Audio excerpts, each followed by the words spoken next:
What's going on, chat? Today, we're going to do a comprehensive review of DLNS number 16. We're going to look at why these heroes are being picked, why these heroes are not being picked. And to do that, we're going to look at all the drafts from DLNS, NA, and EU. If you liked the video, make sure to drop a like, comment what you think after the video is done, and all that good jazz. So let's get right into our review. So we're going to start by looking at this fun little image made by the Deadlock Night Shift crew. Basically, what this image is it is showing hero prevalence in drafts. The numbers is the amount of drafts that the hero was prevalent in. There were only 6 games this week in DLNS. The best of ones were only 1 match, and the best of 3s were only 2 matches. They never went to a 3rd match, right? So we have 6 games total, and here 0 means that these heroes were unpicked. There's a little key down here. Orange with the number 1 in it is first round banned. Red is just banned. Blue, light blue, is first round picked, and blue is picked. So I want to start by looking at the heroes that were never picked at all in DLNS today. So Grey Talon, the interesting thing about this hero is he is really only good as a counter pick into Vindicta. He can also be a counter pick for Mina, which really wasn't picked as much, but mainly you're picking Grey Talon to deal with Vindicta. Unfortunately,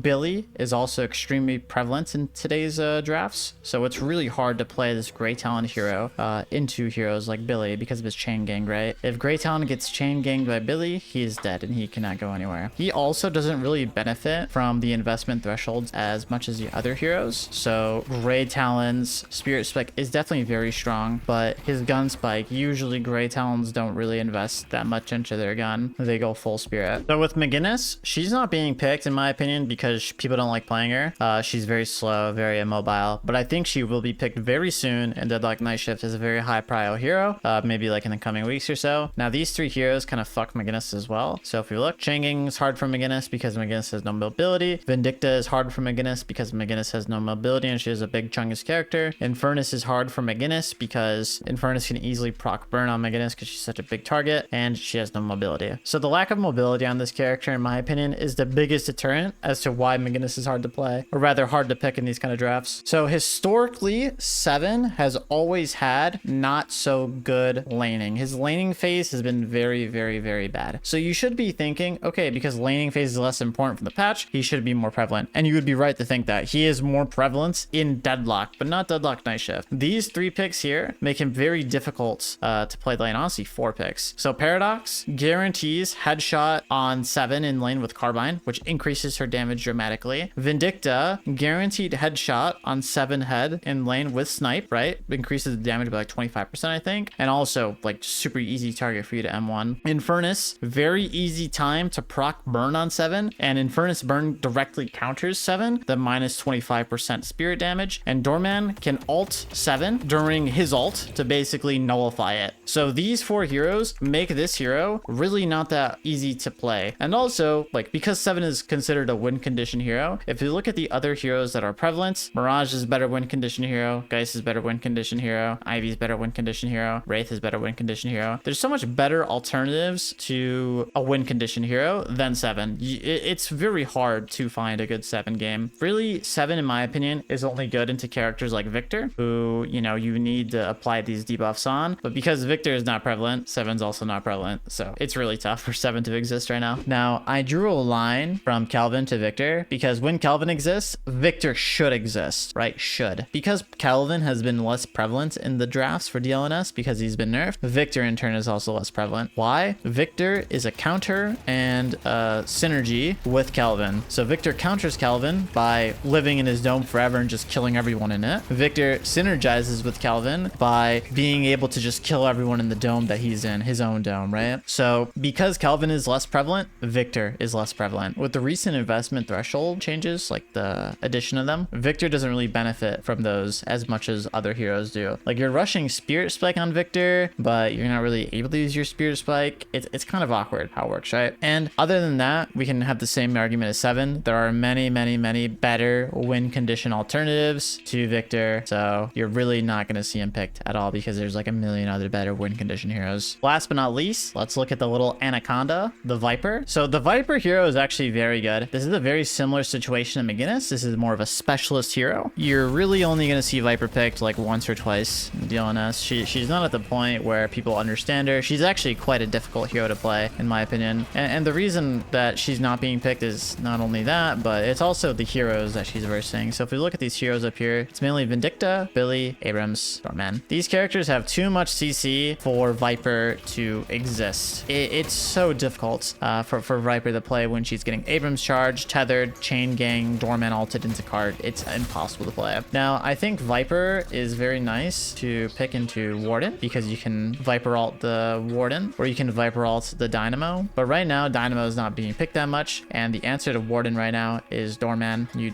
Doorman ult the Warden. So this hero just doesn't really have any value right now in drafts. So I want to shift our focus away from the lower prio heroes. And I want to look at the higher prio heroes. I want to look at Doorman. I want to look at Drifter. I want to look at Vindicta. And I want to look at Billy. But guys, before we do that, I just joined Death Slam Academy as a coach. And I'm actually hosting 2 classes on 12/4 and 12/5, which is the first Friday of December and the first Thursday of December. If you're interested in coming to class and seeing what I gotta teach, I'm gonna do a class on efficiency and how to play pick. You can use code POSHY10 at checkout for Death Slam Academy to get 10% off your first month. So hopefully I can see you guys at class in those days. So starting with Billy, guys, this hero is first picked every game. You can see here, Billy first picked on A, Billy first picked on A, Billy first picked on A, first pick Sapphire EU, first pick Sapphire EU, first pick Amber EU. So the reason this hero is being picked so highly, guys, is his implications for how the enemy can draft. So if you see here, this is actually the game we played against Sneaky Golem, my team BWC, which is not what you think it is. It's Bunny with Clock, guys. Come on, stop being perverted. We first pick Billy, and the enemy team ends up taking Infernus, Sinclair, and Wraith. Now, what's important to understand, okay, why does that matter when you're first picking Billy? Well, all these heroes, they heavily rely on their movement spells. So Infernus escapes through a fight with Flame Dash. Sinclair escapes through a fight with Spectral Assistant and trolls with Spectral Assistant. Wraith escapes a fight with Teleport. It was actually a game-winning team fight we did with Billy, and I think Billy chain ganged the Wraith and Infernus, so they were basically dead. And now we have all of these heroes that can just like pile on into the chain gang and destroy. So Vindicta, Tether, Crow, Barrel, Charge, Rend is AoE, Tornado. Like, these heroes do not want to get caught out, but Billy does that. So that's why I think Billy has heavy implications in the draft. You can see even here, we lost this game against melee creeps, but we still first pick Billy, and you know, Billy Infernus. It's a good shutdown to Infernus. It had value. You can see here in EU, they didn't really pick the Wraith or Infernus into Billy. It looks like Infernus was banned. And you can see here, Leviathan didn't really draft any of these movement heroes for the Billy because they understand that it gets kind of destroyed by Billy a little bit. Here, Abrahams did still win this game, even though enemy team had Billy. They drafted the Billy into Grey Talon Vindicta. This pick, though, is a counter to this Vindicta and this Grey Talon. It just so happened that Abraham still won despite the counter, which is important to consider, honestly, for all drafts. Just because you have a hero that counters other heroes in your draft doesn't mean that you're guaranteed to win, even if they have that hero or not, right? It's just probability. That's how I like to think of it. It shifts to probability. To touch on Billy once more, he's really good with his spikes. He really benefits off the green investment. He really benefits off the weapon investment. I heard his spirit investment isn't even really that bad. He's pretty well statted right now. His blasted is very hard to play in lane. Basically, this hero is just really good right now, ability-wise, stat-wise. And if you think about his blasted and the implication it has in farming camps, all the jungle just got buffed, right? Jungle does more damage and it gives you more gold. Billy is the hero to clear jungle. You can literally infinitely clear jungle until it's all gone with blasted. And the vaults. You gain HP from taking the vaults as Billy. So this hero right now is just really, really overtuned, and that's why we've seen such a dramatic increase of prevalence of Billy in draft and just in general. I want to skip these other heroes. I honestly want to go to Infernus. So this is probably the second like highest prioed hero to Billy. So the interesting thing about Infernus and what makes him so strong is one, his implication in draft once again. So Infernus can be played as a win condition hero, as in like this is the character that will take your team home late game. In addition, Infernus's afterburn is really just strong overall in counter picks. So what it does is at first point afterburn, it reduces the amount of spirit damage the afterburnt hero does. So if you look at what's being picked, Warden's being picked, Wraith is being picked, Geist is being picked, Yamato, right? Mina, these and Shiv. These heroes like dealing a lot of spirit damage. So Infernus is the perfect pick for that because, you know, if you want to pick these spirit damage heroes, I'm playing Infernus to reduce your spirit damage by 20%. The second reason he's being picked right now in drafts is the investment thresholds. Guys, any spirit hero in Deadlock has way more value than it did before because of investment thresholds, right? Because, you know, when you get that 4.8k, you get 45 spirit. Infernus's afterburn just does so much damage. It is unbelievable, even with duration extender. You'll notice all the Infernuses in DLNS, they were rushing the 4.8k with maybe improved spirit, duration, and like suppressor or something like that. And then when they hit that spike with their max afterburn spike, you're dealing even more damage than you did before in the last patch. So we basically got an indirect buff from last patch. He's even stronger than he was before. So for those two reasons, Infernus is like top prio. Yeah, I guess pro players believe for him to be the most broken hero for investment threshold spikes in the game. Next hero I want to look at is Drifter. So Drifter has gotten a huge surge in picks from the last patch, right? Never picked it all last patch. Now he's picked mega. The reason for that, guys, is when you think about laning phase, you now have to walk up to get the souls, right? You can't just hide behind your tower. You have to walk up to the wave to get the souls. Well, Drifter, when you walk up, this guy's gonna catch you and he's gonna murder you and slash you with his claws. He does more damage right now than like any hero in lane. His gun damage. Drifter also got that global gun damage, what do you call it, buff. Drifter benefits heavily from the investment thresholds. Drifter likes spirit, Drifter likes health, Drifter likes gun, and you can also easily build these thresholds, you know, spirit strike or spirit snatch, sorry, and Bowler's a shredder, easy 4.8k investment threshold hits.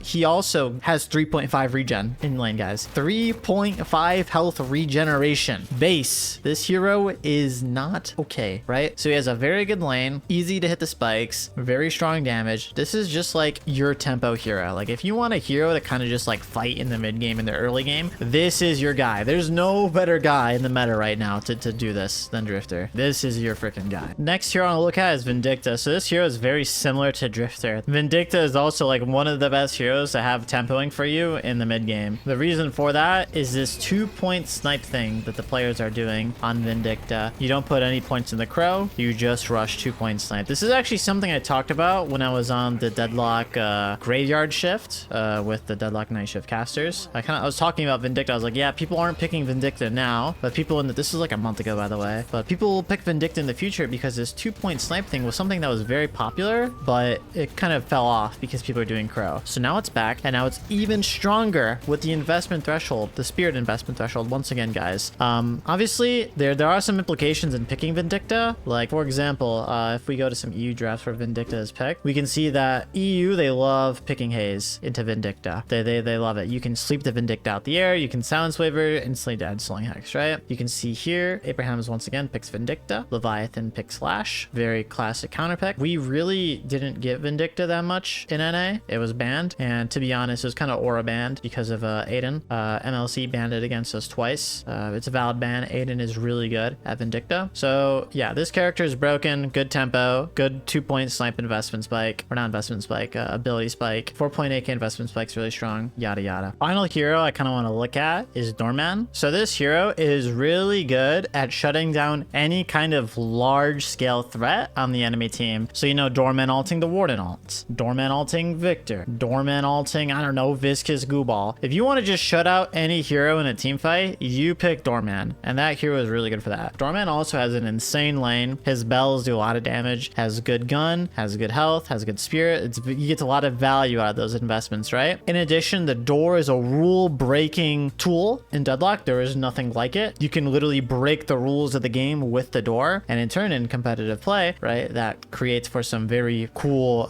plays that happen, right? Very interesting, very creative things. Like for example, you might have saw in game 3 of DLNS, we doored above after mid boss. We baited the mid boss and doored right on top of the enemy. It didn't go well, but Doorman can create like some godlike plays for your team, some really interesting creative things. So that's why this hero is being picked as much as it is. It should be probably top picked next to LNS number 6. I think it's probably banned and picked every game. Anyways, guys, that's gonna be it for today's video. I could go way more in depth with all of these drafts and whatnot, but I think this kind of basic, simplistic overview for, you know, you the viewer is very easy to understand and very interesting to understand at the same time. So if you guys like this video, please let me know in the comments so I can make more, share your feedback, all that good jazz, and I'll probably see you guys next week. I want to do another if this is received well, of like this kind of, you know, format. So anyways, have a good rest of your day, guys, and I will see you all later. Peace out, chat.